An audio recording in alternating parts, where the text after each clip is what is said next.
Welcome, ladies and gentlemen, to another episode of Thinking Out Loud. Today we're speaking with Reid Nicewonder. Not only does he have one of the most fascinating names on the planet, but he also has one of the most fascinating channels on the planet. Today we delve deep into street epistemology and freedom of speech. It was fantastic having him on, and hope you enjoy the episode. Welcome, ladies and gentlemen, to another episode of Thinking Out Loud. As always, I'm your host, Vincent Freeman. I'm joined by my good friend, Bruce. Bruce, thanks for coming on the podcast. Thank you for having us. I'm really excited to speak to the guest we have today, as he's bringing up a very, very interesting subject of conversation I've been wanting to speak to someone about for quite some time. Yeah, we have a very special guest here today. You may know him as Cordial Curiosity, but his real name is probably one of the best names I've ever heard in my life. Reid Nicewonder. Is that your real last name, if you don't mind me asking, or is that a pseudonym? That is my real last name, yeah. And can you guess the connection between my last name and my YouTube channel? Nicewonder, Cordial Curiosity. It took me a while to put the puzzle pieces together. Wow, that's fantastic. So you have probably some of the most entertaining videos I've ever seen. I was mentioning to you before we started recording that I binge watched a bunch of your videos recently, and one of them was really interesting. It was you at the Anaheim Convention Center speaking with someone named Tia about Christianity, and it was the most fascinating 30-minute conversation that I've ever seen, because one of the things I love seeing in your videos is that because you engage with them in straight epistemology and sort of trying to get in nails deep in why they believe what they believe, I love seeing the look on their face as they try to struggle to recognize why it is that they're saying the things that they're saying. And you are probably one of the most patient people I've ever seen in my life, because I was watching the one that you had on astrology, where you had a little game show with her about trying to determine whether or not specific attributes as designated by the astrological sign were to be applicable to you and her. And I would have just blown a casket as soon as she said astrology. So it blows my mind just how absolutely patient you are. But sort of, I guess, to begin this podcast, would you mind giving us a brief description of your background, why you decided to start in this whole realm of straight epistemology? Sure, I'm just some random guy who likes making videos. I like to have conversations in public with random people, and I try to employ this conversational method called street epistemology. And I got into that really through the atheism movement back in around 2013, 2014. It originally comes from Peter Boghossian's book, A Manual for Creating Atheists.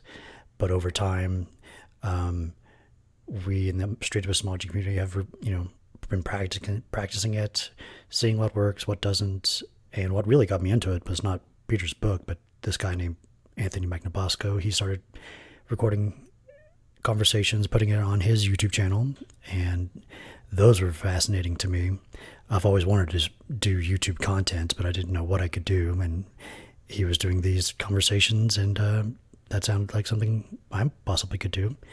And I've been doing it in public since mid-2016 and had a YouTube channel, and it's just been a lot of fun. Mm-hmm.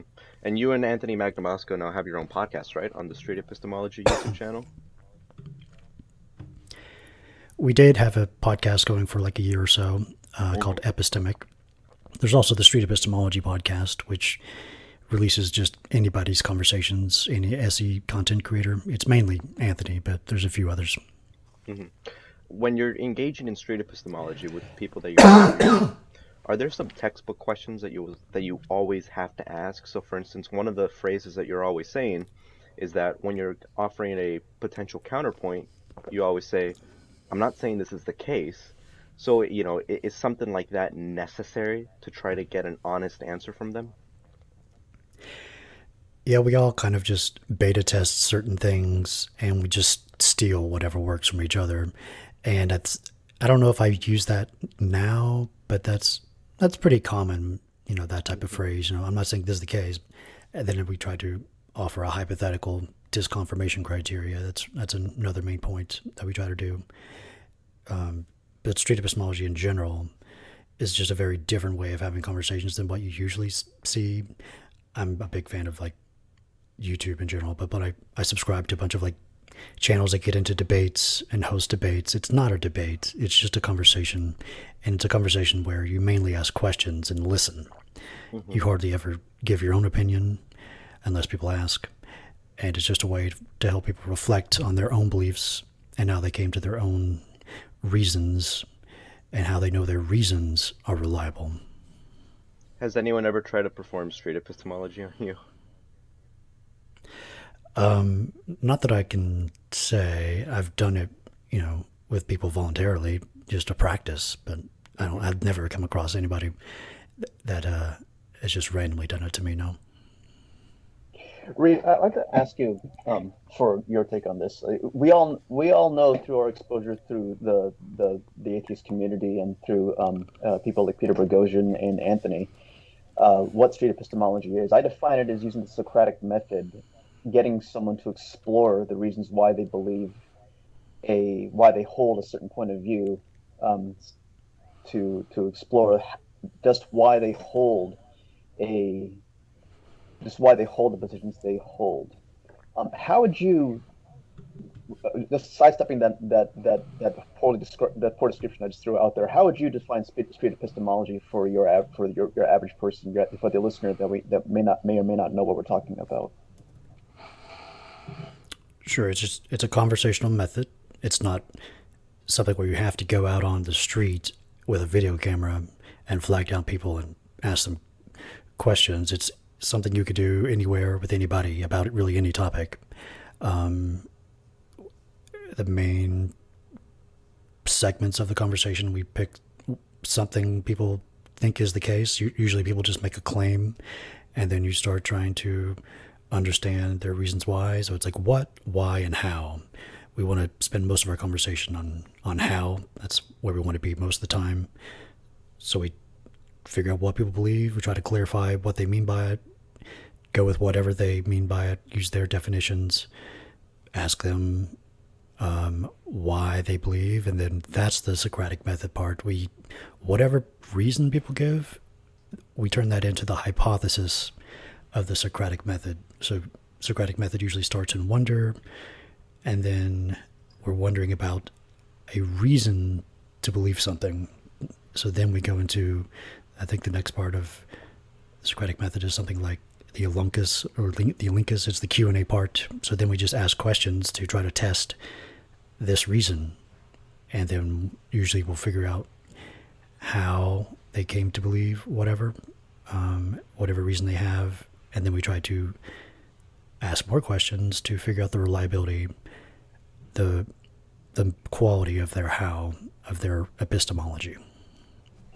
I love the method because I'm not very well practiced in the method. Like, and I've spoken to you offline about like how I can learn how to use the straight epistemology more effectively myself. One of the things I really admire about this method is because we just don't use it to get people to think about the depths of their own conceived notions, but I found in my experience that it's literally impossible to use it without having it self-directed, because the method essentially asks by asking a question as to why certain people have the views they hold. But when you ask that question, you are, as in a matter of fact, asking the question of yourself. So I found that in a way it's a very, very good self bullshit detector. Now, have you ever had experiences of cognitive dissonance when you're using it for yourself? And could you share an experience if so? Yeah, you don't have to use it on just some other person. You could talk to yourself about some type of claim, trying to figure out why you believe it, or just think of reasons and then figure out if those reasons are good reasons by asking questions about them. I can't think of anything specifically. Maybe with the like the pandemic here, like around mid-March, I was probably starting to wonder, should I stay in Los Angeles? I'm in Bristol right now at my dad's, and I wasn't sure if I should stay or not. Like, I live in an apartment building. I live right in the middle, smack middle of Hollywood. It's like usually pretty populous area. So I would just question maybe, like, if I did stay, would that be like, then I would mostly just rely on, restaurants or like takeout stuff, but maybe there would be problems with takeout. Like, would that be a risk? So, well, that's probably not a good reason then. Like, I should probably not stay. So then, just by happenstance, I was going to go on a vacation, and my dad is a private pilot, so I had a way out, a way to fly in mid-March, so I took that opportunity. So that's just one example.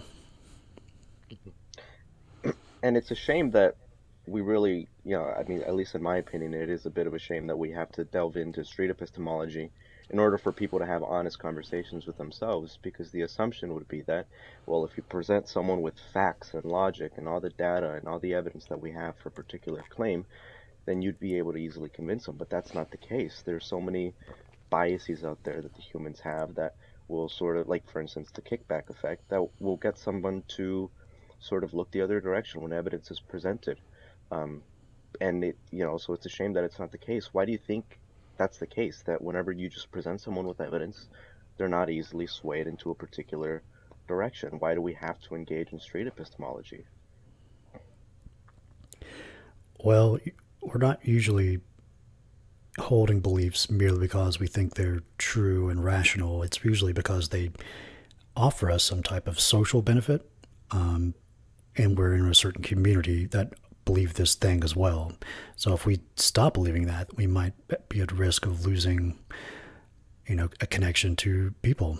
And we're a hyper social species, and any sense of disagreement with a tribe, our brains just see that as almost equivalent to like a death threat. So we're just these hyper social apes with a very sensitive brain and nervous system about going against our tribe. So that's just how we've evolved, and now we're in modern society with ancient hardware, and we don't know how to deal with that type of stuff at this point. But hopefully we can work with getting society to upgrade our social tools, our psychotechnologies, as John Vervaeke says, and deal with this a little bit better. But as of now, it's, especially with social media, it's just, we're seeing everybody with different beliefs, so it's not the best for a hyper social ape that gets triggered really quickly. I was talking with someone named Malik Lendl. He was on the podcast the other day, and he came up with this brilliant way of describing different belief systems. So there's a prescriptive way of looking at beliefs, and there's a descriptive way of beliefs. The prescriptive is when you formulate a belief, you say, or you look at the evidence, and then you formulate your belief based on the evidence that you see around you. And then the descriptive belief is basically what you described right now, the social and tribal benefits that come from wanting to believe a particular belief. So, for instance, if you grew up Catholic, then you're going to adopt the Catholic values that were taught upon you, and that's effectively what you're training yourself to believe is true, rather than letting on, as Bruce over here mentioned, letting the Socratic method take place. And so I thought that was a very interesting distinction, and I think you brought it up beautifully, the fact that we do have social benefits for holding particular viewpoints, and the fact that tribalism is really running amok when it comes to harboring particular opinions. In your experience, what do you think has been the most difficult topic to try and engage with? Would it be politics? Would it be religion? Would it be something like culture, for instance, trying to convince someone to believe in white privilege or believe out of white privilege? What do you think is the most difficult conversation topic?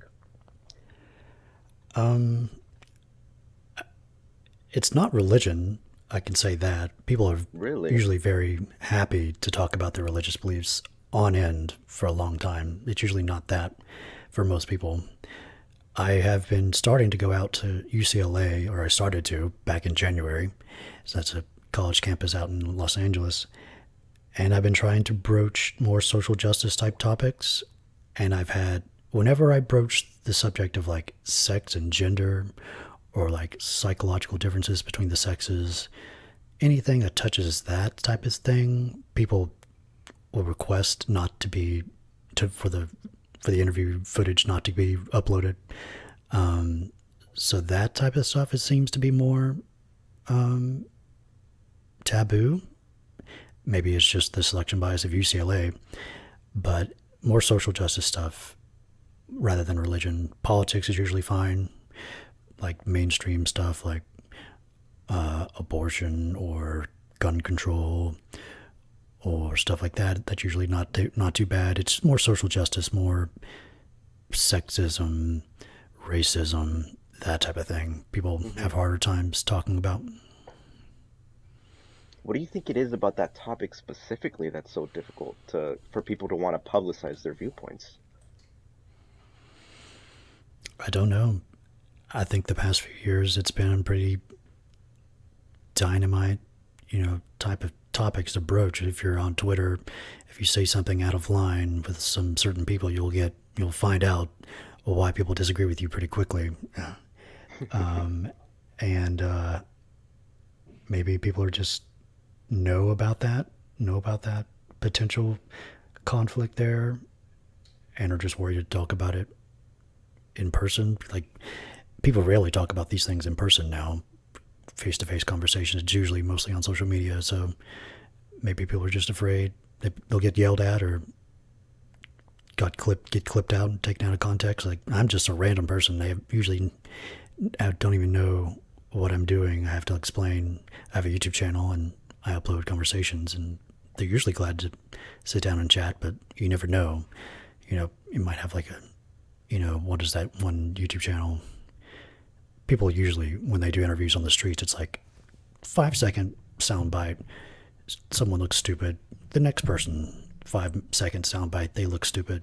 So maybe people are just worried about that type of thing happening as well. Reid, I first saw this method being used on very, very religious individuals. But I'm glad to see on a variety of channels that use street epistemology that's now being used in political discussions, especially with these faux social justice movements and approaches. Has the method proven equally as effective, getting people to explore why they hold certain views and whether or not they're buttressed by evidence? I mean, religion is just one area in which people just double down on their beliefs on the basis of faith without evidence alone. But politics, in my opinion, it's an even more heavily charged emotional arena than religion. And I guess my question for you is, has SE been just as effective? I've noticed that Anthony Magnabosco has started speaking to several SJW types. Like, what's been your experience? What's been your take in this area? What's that been like? Yeah, Anthony and I are both very fascinated about these, at least about critical social justice, and we wanted to have more conversations about it. But it's hard. Like, it's so hard to get those conversations. I've only had a few, so, and they have been more difficult. They're different. We've been doing this for years with religious topics, and we're pretty comfortable with doing that. We kind of know what people are going to say at this point before they're going to say it. But with social justice, it's harder. There's different types of people's conception of social justice. It could be a liberal form or a critical theory form or intersectionality, feminism. Who knows what people's real backgrounds about it are. And this is just open territory for us. It is a bit harder, but I think it's, once we find someone who's willing to talk and they're willing to talk, then it's pretty similar. We find reasons and we focus on those reasons, and we try to test those reasons using the same types of questions. It's hard to do outsider test questions with this, I think, usually. So it's mainly disconfirmation to feasibility type questions. How could this belief be mistaken? Those types of things. And it's harder, but not impossible. Well, one of the more fascinating things I noticed by watching these videos that you and Anthony and others bring up is sometimes when you're asking someone whose beliefs are based heavily in faith, that more often than not, when you ask them to start probing a little bit deeper into it, what you sometimes get is someone just give you a complete blank look. That really got me into the idea as to how critical thinking a subject like that is, if it's even valued in our society in itself. Like we had Michael Shermer in our on our podcast, and I asked him like how would he define critical thinking. I threw my own definition past him, which I believe is a combination of rationalism and empiricism. Of rationalism being able to chain together a series of premises and reasons into a conclusion, but if you rely only on that, your idea, whatever you think, can just float off into space somewhere. So you need to ground it in empiricism. Um, Given that you have a series of conversations with a variety of people on a variety of subjects, ranging from religion, critical social justice, and I think there are a few videos out there on the virtues of homeopathy and a host of other areas. In your experience, what's your opinion on the state of critical thinking in our communities and societies?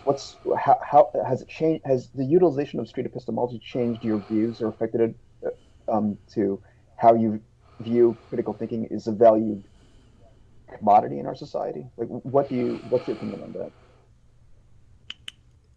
Yeah, like I've probably interviewed maybe over 1,000 people at this point. I usually go out once or at least once a week since 2016 for a few hours, maybe 4 hours, like at a public park or college campus, just sitting over there at my table. And I usually get at least 6 to 12 people every time I go out. So 6 to 12 conversations every week since 2016. And my anecdotal experience is virtually no one is a good or good critical thinkers. Like it's like 2 to 5% maybe of people in terms of like systematically breaking down ideas and like being willing to talk about it in a hypothesis driven scientific way, focusing on disconfirmation and testability. Most people really haven't even thought about what they believe and are just right there on the spot generating reasons that possibly sound good to them and then rationalizing reasons and justifications for those reasons. So it's a sad state of affairs. I think it's pretty sad, and that's just anecdotal. Maybe it's different. Maybe it's just a selection bias of Los Angeles, or just like the trail I go on to. I usually go to West Hollywood, but I don't know. It's it's pretty sad. But your And experience, we seem to be driven more by narrative. It's the fishhook that just ends up dragging us along, rather than having the majority of us. And I include myself into this in this in this number as well. It's like we tend more to take our beliefs and invest and then come up with reasons to believe them later on, um, rather than using the principle of inductive reasoning to come to a conclusion at first. That's been your experience.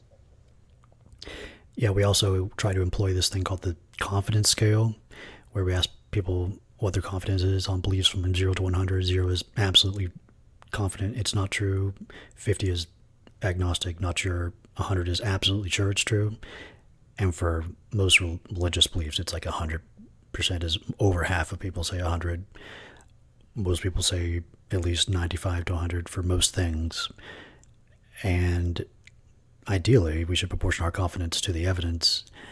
And if we haven't even thought about something and we can't even give any evidence, we should not be as confident about our beliefs, ideally. So that's another sad thing to see. mhm.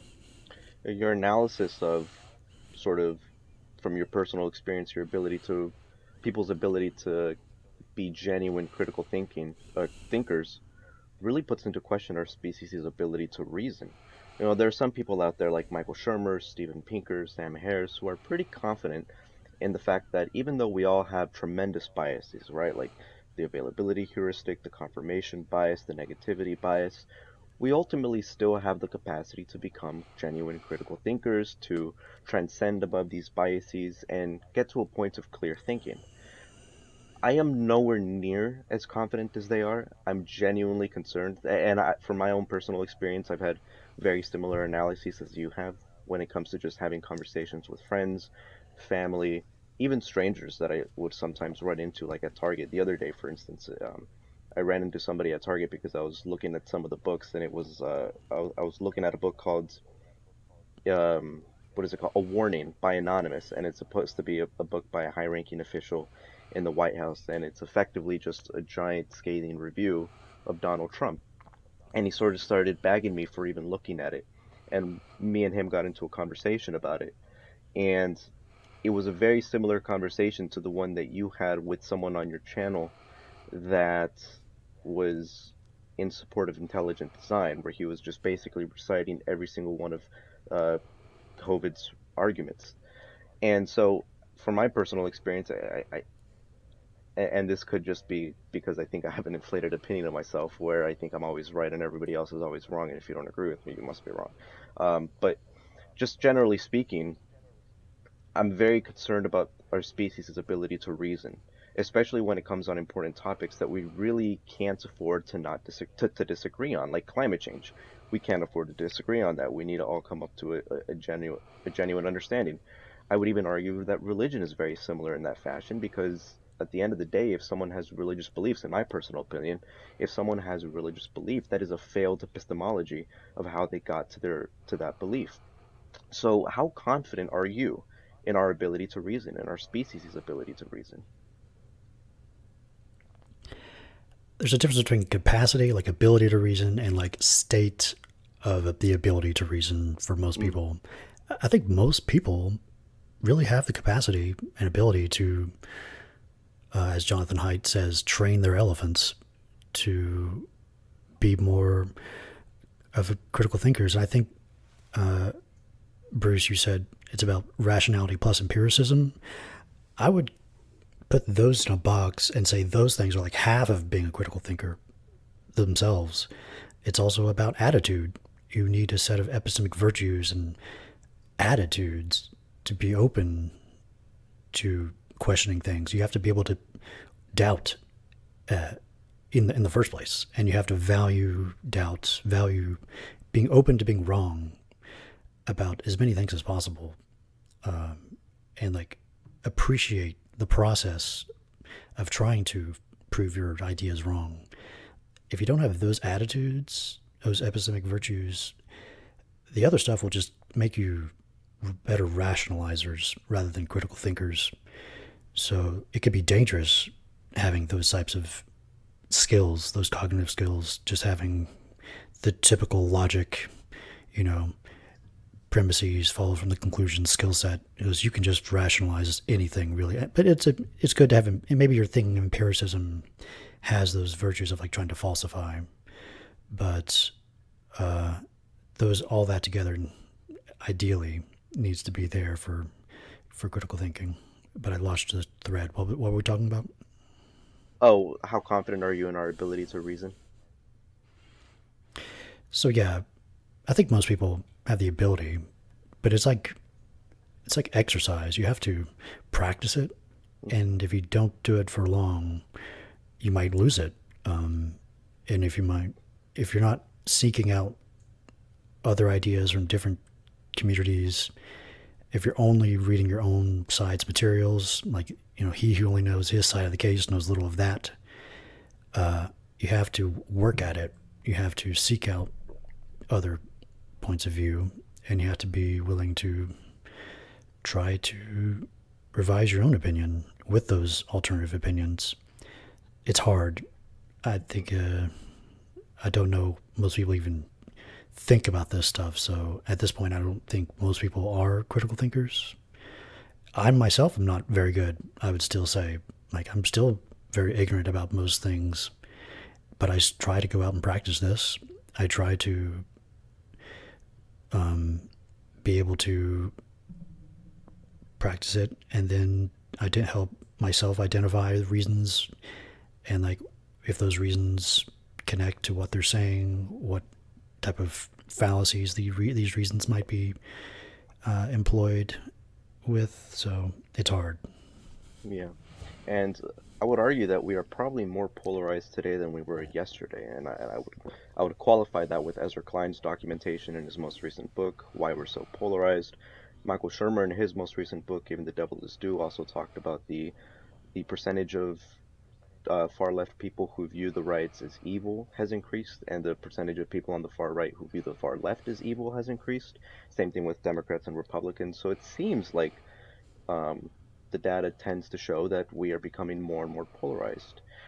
What steps would you take to teach the public about street epistemology and why it's so important? I would just keep doing what I'm trying to do, ideally, like just trying to model. Like people don't usually learn by just hearing things once on a chalkboard by someone who's lecturing. It's something you have to see modeled from not just one person, but like as many people as possible. People learn and understand what they keep hearing rather than what they understand one time. So ideally, if everyone, rather than debating on YouTube, started having these types of conversations, employing these methods, and more people saw more people model this type of attitude and behavior, Hmm. that's the ideal. But that's just a bottom up process, and that's hard to start to get going. But I'm president of Street Epistemology International, so now we've started a nonprofit. We've got some resources, and hopefully we'll try to get more educational materials out there. I'm still trying to produce content, but the more content, the more examples out there, the more people can see this thing modeled, the faster it'll grow, hopefully. Reid, I love your content on YouTube, and one of the things I hope you'll consider putting out there is a step-by-step method on how to learn it. Because in a private conversation that you and I had, you recently recommended that I join a Discord server to learn street epistemology, and I mean I've been aware of the method for quite some time, and I've made only the most rudimentary use of it. It's been useful, but what I've wanted to learn how to do is to really, really dig down how to utilize it. And I got a real kick in the pants get involved with it just a few days ago because I had a difficult conversation regarding certain controversial topics with my girlfriend that ended up not going so well Mm-hmm. because of some very pointed questions I asked. And I just look back on that right now. I just cringe because I realized, oh my God, I could have handled the situation so much better. But the benefit of that was it really propelled me into learning street epistemology, and it seems to be a really complicated process. And I know from seeing your videos and others that this isn't something I'm going to learn in a day. It's tricky to learn how and when to ask those carefully calibrated questions to explore someone's chain of thought. Um, what advice or process would you give to someone really trying to learn it like me? What mistakes did you make as a beginner? How did you progress? And would you be willing to put out content out there to kind of like guide someone through baby steps into a more advanced mode of of being able to employ it? Sure. I guess the best way is to record yourself and watch yourself back on video. That's what I did early on. Well, really, I started on Facebook. We around mid 2015. There was like these short role play sessions, but then this new website, video chat site called Blab was launched, and it was a very interesting site. People could go on. It was like 4 people could go on video, and there was a chat feed. But the main feature of the site was you could see every live stream, everything, every public blab that people were hosting, and you could join anyone.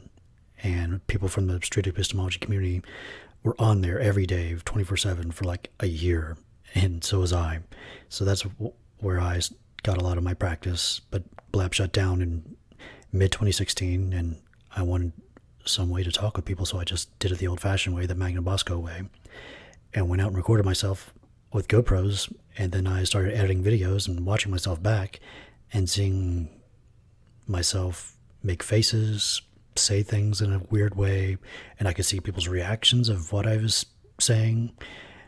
That's the idea. Like, if you want to really learn this thing quickly, that would be a good way to do it. But maybe at least audio, recording yourself on audio on Discord, that might help. Those types of things. Okay. And street epistemology seems to me the method of choice for use in like one-on-one conversations. But like, has this changed your view on like on other methods of trying to convince people on just a variety of different areas? Like, we have people in debates who go on the direct attack, like people criticizing each other on YouTube, making clips criticizing their viewpoints on video and putting out to the public. There's mockery. There's in comedy. Like, street epistemology just seems to be a much more friendlier way to explore thought. And as we all know, like when we directly question somebody and bring facts and argumentation to the table, we always get the backfire effect. People tend to lock down. It has me questioning is to whether or not do these other methods have a place? Um, what's your take on that? Like, do we still employ these other methods that are much more right up and in your face, or what? How does street epistemology fit into all of that? Yeah, like the classic debate where people are on a stage, on a podium, and just volleying insults kind of back at each other. People see that and then they just copy that, and then people have one on one conversations like trying to copy this debate style. I think debate has its place, I guess. Ideally, I would like people to just have conversations, but some ideas are just, they need to be rebutted, and kind of like satire is fine as well. Like ridicule is fine, but don't do that with one on one. It needs to be in a right place, and debates aren't really for convincing the person you're talking with. It's, you have an audience there. Usually, with people doing street epistemology, you don't have an audience, but most people don't go out and record their street epistemology conversations. Even myself, I don't have a live audience. It's just later on YouTube, so it's different. I would say less debate, more conversation, ideally. Is there any conversation that you just won't touch? So if someone sits down and says that one of their beliefs is that they think, for instance, that there's a connection between race and IQ, is that a conversation that you wouldn't even touch, or is there anything in general that you wouldn't touch? I think anything's up for debate. I think I think it's even more important to talk about those types of things with people. Like the more consequential a belief is, the more you should talk about it. Yeah. You don't want these people not known about in society. You want to know who they are, and so you can possibly avoid them or boycott them, or if they are in positions of power, do something about it. But most people, in general, have beliefs. They don't know how they got those beliefs, and it's talking is not violent. There's no problem with talking, and you can help people reflect and possibly help themselves change their minds. That's interesting. So from there, we could probably navigate the conversation towards the direction of free speech, or the general idea of speech. So some people out there sort of advocate that there's some particular viewpoints that we should try to hide behind a closed door because they're too nuclear, they're too explosive to let the general public sort of get their hands on these particular conversations. One of them is the one that I recently mentioned, the connection or the potential connection between race and IQ. What are your general thoughts on free speech? Do you think that there should be limits to speech? Are you a free speech absolutist? Do you think censorship in some particular instances could be warranted? What are your general viewpoints? I've got this memorized to kind of answer that.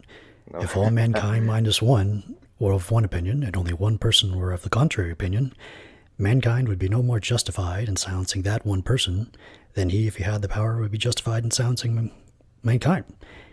The peculiar evil of silencing the expression of an opinion is that it robs the human race, posterity as well as the existing generation, those who dissent from the opinion, still more than those who hold it. If the opinion is right, they are robbed of the opportunity of exchanging error for truth. If wrong, they are deprived of what is almost as great a benefit, the clearer perception and livelier impression of the truth produced by its collision with error. So that's from On Liberty, John Stuart Mill. Anything that's false can be, can be used to make the truth more visible and clear. So through conversation, we can figure out the truth even better with false ideas and talking about false ideas. Yeah, so here's a little fun thought experiment that I have that I've been meaning to use on someone, and I have not been able to find anybody to use it on, and I think you might be the perfect candidate then. So the current pandemic of a certain virus whose name we can't say because apparently YouTube will completely screw up the algorithm on this video if we do say it. So a certain pandemic is going on right now, and there's a certain conspiracy theory out there that it's being caused by 5G towers. Now, let's say this conspiracy theory becomes prominent, becomes popular enough to the point where there's a significant portion of the population that refuse to get a vaccine if it were ever to be created. So in this scenario, let's say a vaccine is created, they're refusing to get that vaccine, and because this is such a genuine, significant portion that have been convinced by these conspiracy theories, it is causing genuine, overwhelming harm to the human population. And let's say this is a crazy, crazy thought experiment, but just for the sake of the conversation and just for the sake of entertaining the extreme side of this spectrum, the human race manages somehow to go extinct from this because of this one very nefarious idea that went unchecked. So in this particular thought experiment, in order to avoid extinction, would censorship of this idea be a good idea? Or do you think just by standing on pure ideological principle, you still need to let free speech run its course? There's no principles without people. So ideally, if that was the true thought experiment, then no, we should not have absolute free speech. We should do something to avoid the extinction of everyone. But I don't think we're close to that situation at this point. Yeah, I should agree, and I should qualify that I agree with everything that you said, and I'm just trying to play devil's advocate because I know there are many people out there who say that there are some particular viewpoints that really should be silenced, that are too nuclear, too powerful, and these are the sort of people that will block people from entering the Oxford Union building when Steve Bannon is speaking, which I was very disappointed to see Oxford students that go to one of the most prestigious universities engaging in. And I agree with you. And even if there are particular topics out there that are very uncomfortable, that will hurt people's feelings, and I don't mean that derogatorily. It could genuinely cause psychological harm to people. The fact of the matter is that we just can't keep trying to hide opinions or viewpoints, ideas behind a curtain, hoping that no one's going to ever try to look behind what's behind that curtain. So, yeah, that's always been my general viewpoints on these sorts of conversations, and I was interested to hear what your thoughts were on free speech because, you are basically the king of sort of street epistemology dialogue when it comes to these sorts of topics. But Bruce, do you have anything else to add? Yeah. Reid, in leading up to this podcast, you mentioned that you were preparing some examples and whatnot for us, and like we've spent this entire podcast exploring the virtues of street epistemology, how it's applied, and the ideas of free speech. What I want to present to you now is could you share such an example of a street epistemology dialogue that you've had regarding a difficult subject, and one that you're particularly proud of that can illustrate the method for our listeners? Do you have one you can share?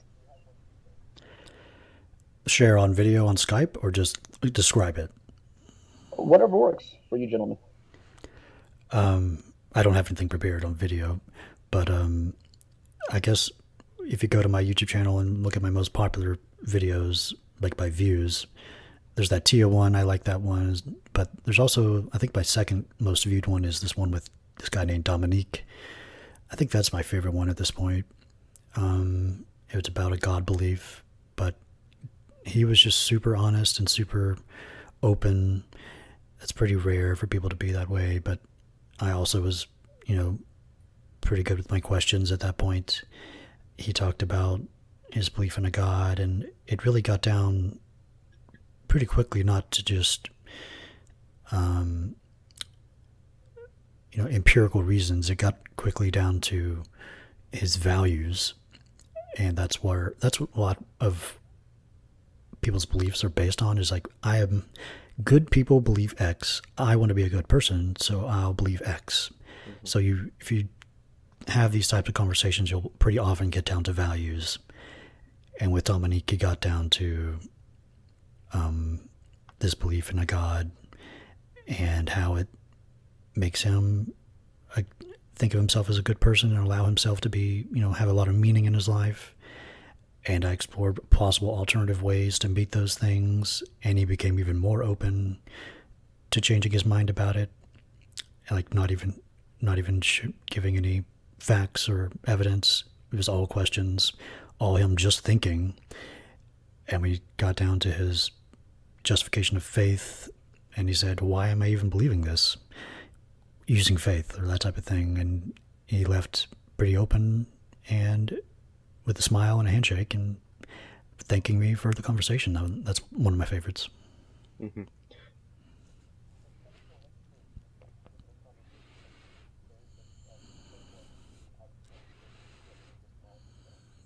Sure will do. Yeah, I know which video you're talking about. That video is, I think that video specifically is called "Why Am I Believing This?" Right? If I remember correctly.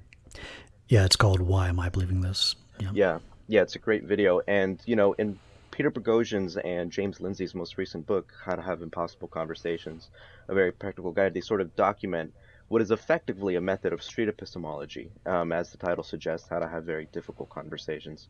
And it goes with beginner steps, intermediate steps, and expert steps. And there's some interesting things in the expert steps that sound simple enough in your head, and when you're sort of having conversations with yourself, you would think to yourself, okay, ultracasting.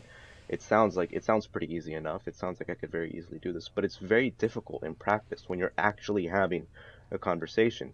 It is progressively more and more difficult to apply these different levels of street epistemology to the person that you're talking with. How long did it take for you to finally master, I suppose, the art of street epistemology, get to the level of temperament that you are now? How long did it take for you to get there? Probably at least 2 years. Oh, At least 2 years. So I guess I have a natural calm demeanor, but I originally was very shy and very socially anxious talking with people. Even like I remember going on video on Blab the first time and just shaking with nerves. Like at that point around 2015. But now I have no problem talking with people. It's like not a big deal at all. But being able to just be totally chill and cordial, maybe a year, 2 years, talking with people once a week. Wow, that's pretty interesting. And I think it's a good probably place to end the podcast on. We're closing up on the 50-minute mark there. But Reid, I want to thank you so much for being on this podcast. It's been incredibly informative on what street epistemology is, how to properly apply its metrics, the state of the human mind, sort of, theory of mind, if you will. But thanks for coming on the podcast. It's an honor. Thanks, Vincent. Thanks, Bruce. If you want to check me out, yeah, check out streetepistemology.com or Cordial Curiosity. That's where you find me. For everyone listening, Cordial Curiosity is a site very, very much worth checking out. If you want to find out what street epistemology is about, if you want to learn how to have cordial conversations with the people in your life to explore difficult topics, this is the channel of choice. So check out Reid's channel at Cordial Curiosity.